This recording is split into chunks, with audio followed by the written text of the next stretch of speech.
back in the early 60s, a major department store came to me and said, we have a problem. And I said, no, we'll turn it into a challenge.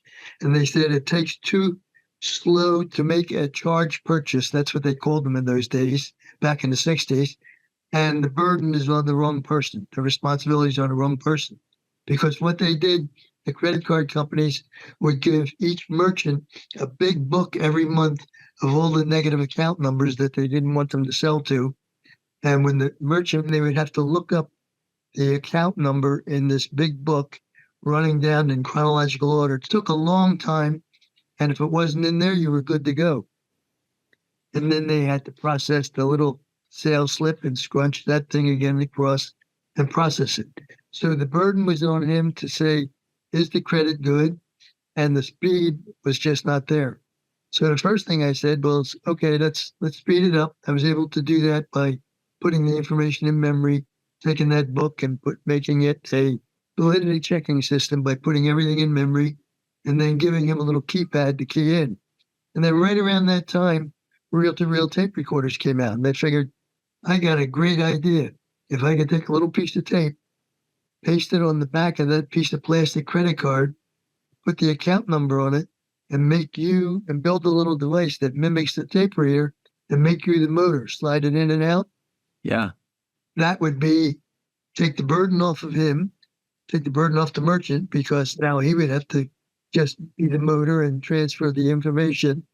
And the information, the good and bad, the bad credit cards, numbers were in the memory. So if it didn't go up, it was good to go, and that solved the problem.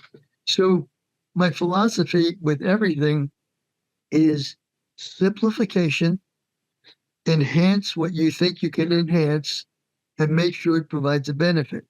If it doesn't provide a benefit, you're wasting your time. And if it doesn't provide more work, you're wasting your time. So here's my question, Ron. Were they approaching other people to fix this problem too, and yours was just the best solution?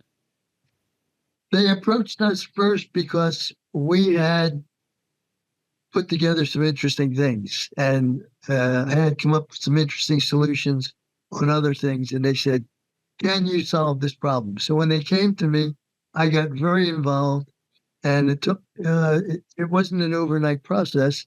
It took, a little bit of time, and they liked what they heard, and everything about what I was doing made a lot of sense on how to fix it.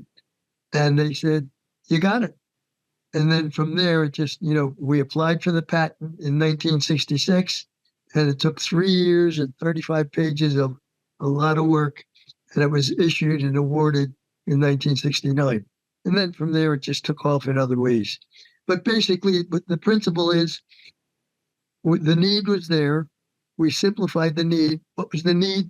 Speed the process up and take the burden off, put the burden back on the people that it should be on, the credit card companies, not the merchant. And what is the enhancement? And that I came up with. And before I came up with the magnetic strip, I came up with other applications. Give you a quick idea on that. And then the last thing is, did it provide a benefit? If it didn't provide a benefit, don't do it.